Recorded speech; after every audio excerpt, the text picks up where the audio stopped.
Magandang hapon ka-agri ka-farmers, ka-green thumbs.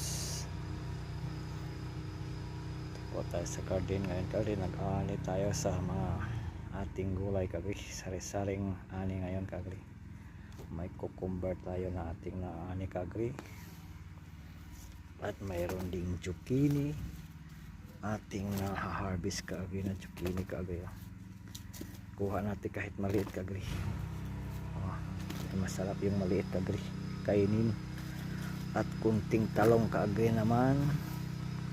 Ito ka-agri mga talong, daming bungang talong natin ka-agri, pero maliliit pa. Ito maliit pero magulang na po ito ating talong. Ito ating naani ngayon ka-agri. At mayroon pa tayong sitaw ka-agri na ating na harvest ngayon ka-agri. Konti-konti na lang ka